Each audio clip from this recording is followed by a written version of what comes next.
ಮೇರೆ ಮಾತಾಜಿಯವರ ಸ್ಮರಣಾರ್ಥಕವಾಗಿ ಇವತ್ತೊಂದು ಸಂತನ ಮಾತನ್ನ ಇವತ್ತೊಂದು ಸಹ ನಾವೆಲ್ಲರೂ ಕೂಡಿ ಇವತ್ತೊಂದು ಸಹ ಬಸವ ಧರ್ಮ ಜಾಗತಿಕ ಧರ್ಮ ಆಗಬೇಕು, ಬಸವ ಸಂಸ್ಕೃತಿ ಜಾಗತಿಕ ಸಂಸ್ಕೃತಿ ಆಗಬೇಕು.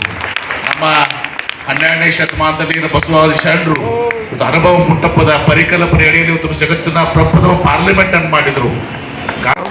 ಬಸವ ಭಾರತ ಆಗ್ತಾ ಇತ್ತು ಸಹ. ನಮ್ಮೆಲ್ಲರ ಧ್ಯೇಯ ಏನಾಗಿರ್ಬೇಕಂದ್ರೆ ಇವತ್ತು ಪ್ರಪ್ರಥಮವಾಗಿ ಕರ್ನಾಟಕ ಇನ್ನೂ ಜೋರಾಗಿ ಚಪ್ಪಾಳೆ ಬರಬೇಕು. ಏಕೆಂದ್ರೆ ಪೂಜ್ಯ ಪರಮ ಪೂಜ್ಯ ಮಾತೆ ಮಹಾದೇವಿ ತಾಯಿಯವರ ಸಚಿವರಾದಂತ ಎಂ ಬಿ ಪಾಟೀಲ್ ಅಣ್ಣನವರಿಗೆ ನಮ್ಮ ಬಸವ ಧರ್ಮ ಪೀಠದ ವತಿಯಿಂದ ಪೂಜ್ಯ ಗಂಗಾ ಮಾತಾಜಿಯವರು ಅವರನ್ನ ಸತ್ಕರಿಸಬೇಕು ಅಂತ ಹೇಳಿ ಮಹಾಂತೇಶ್ ಪಾಟೀಲ್ ಅವರು ಬಂದು ಪೂಜ್ಯ ಮಾತಾಜಿಯವರಿಂದ ಆಶೀರ್ವಾದ ಪಡೆದುಕೊಳ್ಬೇಕು. ಅಷ್ಟೇ ಆಗಿ ಮಲ್ಲಿಕಾರ್ಜುನ್ ಅವರು, ಪುಟ್ಟರಾಜ್ ಅವರು ಕೂಡ ಬಂದು ಪೂಜ್ಯ ಮಾತಾಜಿಯವರಿಂದ ಆಶೀರ್ವಾದ ಪಡೆದುಕೊಳ್ಬೇಕು. ಜೈ ಗುರು ಬಸವೇ ಮಾಡ್ತೇವೆ ಎನ್ನುವಂತ ಸತ್ಸಂಕಲ್ಪವನ್ನು ಹೊಂದಿ ನಮಗೆ ಹೆಗಲಣೆಯಾಗಿ ನಿಂತಿದ್ದಕ್ಕಾಗಿ ನಮಗೆ ಈ ರೀತಿ ಸಪೋರ್ಟ್ ಅನ್ನ ಕೊಡ್ತಾ ಇರ್ತಾರೆ. ಹಾಗಾಗಿ ಪೂಜ್ಯ ಮಾತಾ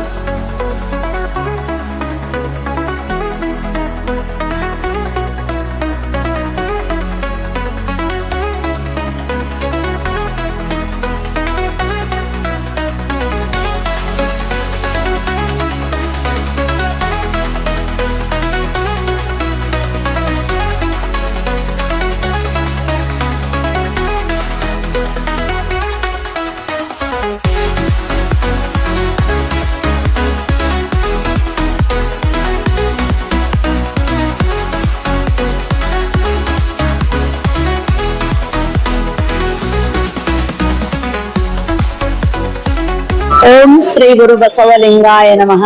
ಎಲ್ಲರಿಗೂ ಶರಣು ಶರಣ ಬಂಧುಗಳೇ, ಇಂದು ಬಹಳ ಮಹತ್ವಪೂರ್ಣವಾದ ದಿನ. ಜುಲೈ 29 ಗುರು ಬಸವಣ್ಣನವರ ಲಿಂಗೈಕ್ಯ ಸಂಸ್ಮರಣೆ ಆಯ್ತು.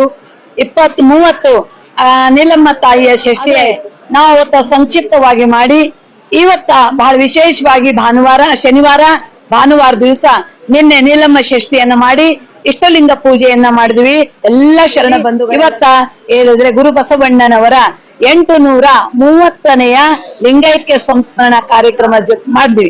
ಅದ್ರ ಜೊತೆನೆ ಬಸವ ಮಂಟಪ, ರಾಜಾಜಿನಗರದಲ್ಲಿರುವಂತಹ ಬಸವ ಮಂಟಪವನ್ನ ಉದ್ಘಾಟನೆ ಆಗಿ ಈ 25ಕ್ಕೆ 50 ವರ್ಷದ ಒಂದು ಸ್ವರ್ಣ ಮಹೋತ್ಸವ ಕಾರ್ಯಕ್ರಮವನ್ನು ಮಾಡ್ಬೇಕು ಅಂತ ಈ ಬಸವ ಮಂಟಪ ಬರೀ ಇಟ್ಟಂಗಿ, ಕಲ್ಲು, ಮಣ್ಣು, ಸಿಮೆಂಟು ಹಾಕಿ ಕಟ್ಟಿದಷ್ಟೇ ಬಹಳ ವಿಶೇಷವಾದಂತ ಮಂಟಪ. ಒಂದು ಸ್ಥಾವರ ಆಸ್ತಿ ಆಗದೆ ಒಂದು ಜಂಗಮ ಆಸ್ತಿಯಾಗಿ 100 ಜನ ಧರ್ಮ ಪ್ರಚಾರಕರನ್ನ ತಯಾರು ಮಾಡಿದಂತಹ ಒಂದು ಶ್ರೇಯಸ್ಸು ಇದು ಬಸವ ಮಂಟಪದಲ್ಲಿ. ಅನೇಕ ಜನ ಜಂಗಮೂರ್ತಿಗಳಾದ್ರು, ಅನೇಕ ಜನ ಶರಣರಾದ್ರು, ಸಾವಿರಾರು ಜನ ಶರಣರು ಏನಂದ್ರೆ ಧರ್ಮ ಪ್ರಚಾರವನ್ನು ಮಾಡ್ತಾ ಇದ್ದಾರೆ. ಅದಕ್ಕಾಗಿ ನಾವು ಈ ಬಸವ ಮಂಟಪದ ಸುವರ್ಣ ಮಹೋತ್ಸವ ಕಾರ್ಯಕ್ರಮವನ್ನ ಇವತ್ತೆಲ್ಲ ಹಮ್ಮಿಕೊಂಡಿದ್ದೀವಿ. ಮಂಟಪದಲ್ಲಿ ಯಾರ್ಯಾರು ಹಿರಿಯರು ಸಾಧಕರಾಗಿದ್ರೋ ಆ ಸಾಧಕರಿಗೆಲ್ಲ ಕರೆಸಿ, ಸಂಕ್ಷಿಪ್ತವಾಗಿ ಅವ್ರಿಗೆಲ್ಲ ಕರೆಸಿ ಅವ್ರಿಗೂ ಕೂಡ ಸತ್ಕಾರವನ್ನ ಎಲ್ಲ ನಾವು ಮಾಡಿದ್ವಿ. ಇದು ನಮಗೆ ಬಹಳ ಹೆಮ್ಮೆ. ಯಾಕೆ ಅಂದ್ರೆ 50 ವರ್ಷದ ನೆನಪು ಆಗ್ಬೇಕಲ್ಲ, 50 ವರ್ಷದ ಹಿಂದೆ ನಾವು ಎಲ್ಲರೂ ನೆನಪು ಮಾಡ್ಕೊಂಡಿವಿ. ಎಲ್ಲರಿಗೂ ಶುಭವನ್ನ ಹಾರೈಸಿ ನೀವೆಲ್ಲರೂ ಇಲ್ಲಿ ಕಾರ್ಯಕ್ರಮಕ್ಕೆ ಬಂದಿದ್ದಕ್ಕಾಗಿ ನಿಮಗೆಲ್ಲರಿಗೂ ಶರಣಾರ್ಥಿಯನ್ನು ಸಲ್ಲಿಸಿ ನಾನು 2 ಮಾತುಗಳನ್ನ ಲಿಂಗೈಕ್ಯ ಮಾತೆ ಮಹಾದೇವಿಯವರು ಅವರ ಪೂರಾಶ್ರಮದ ತಂದೆಯವರು ವೈದ್ಯರಾಗಿಸ್ಬೇಕು ಅಂತ ಹೇಳಿ ಜಾಗೆಯನ್ನ ಖರೀದಿ ಮಾಡಿರ್ತಾರೆ.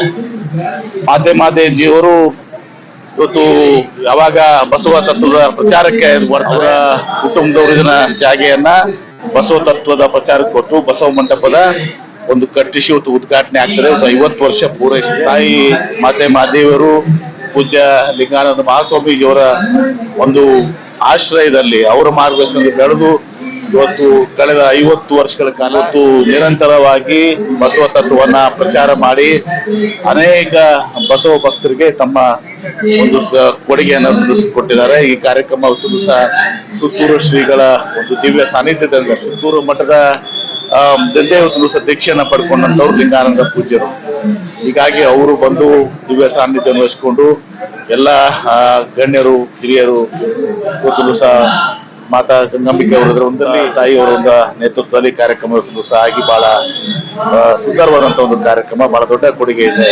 ಅದೇ ರೀತಿ ಒಂದು ಬಸವ ಮೂರ್ತಿಯನ್ನು ಕುಂದಿರಿಸಿ ಮೈಸೂರು ರಸ್ತೆಗೆ ತಾಯಿ ಮಾದೇವರು ಒಂದು ದಿವಸ ಅದನ್ನ ಕಟ್ಸಿ ಒಂದು ದಿವಸ ರಾಜಧಾನಿಯಲ್ಲಿ, ಕರ್ನಾಟಕದ ರಾಜಧಾನಿಯಲ್ಲಿ ಬೆಂಗಳೂರಲ್ಲಿ ಒಂದು ದಿವಸ ಬಸವಣ್ಣವರ ಒಂದು ಬೃಹತ್ ಮೂರ್ತಿ ಆಗ್ಬೇಕು, ತನ್ನ ಮೂಲಕ ಬಸವ ಧರ್ಮದ ಪ್ರಚಾರ ಆಗ್ಬೇಕು, ಅನುಭವ ಮಟ್ಟದ ಪರಿಕಲ್ಪನೆ ಎಲ್ಲರಿಗೂ ಹರಡಬೇಕು ಅನ್ನೋದು, ಅದನ್ನು ಕೂಡ ಪೂರ್ಣಗೊಳಿಸುವಂತಹ ಒಂದು ಸಂಕಲ್ಪವನ್ನು ನಾವೆಲ್ಲರೂ ಹೊಂದಿದೀವಿ ಅನ್ನೋ ಮಾತನ್ನ ಸಂದರ್ಭದಲ್ಲಿ ಬಹಳ ಸಂತೋಷದಿಂದ ಬಂದು ಈ ಕಾರ್ಯಕ್ರಮದ ಉದ್ಘಾಟನೆಯಲ್ಲಿ ಪೂಜ್ಯ ಶ್ರೀಗಳ ನೇತೃತ್ವದಲ್ಲಿ ಮಾಡಿದೀನಿ ಅನ್ನೋ ಮಾತನ್ನ ಸಂದರ್ಭದಲ್ಲಿ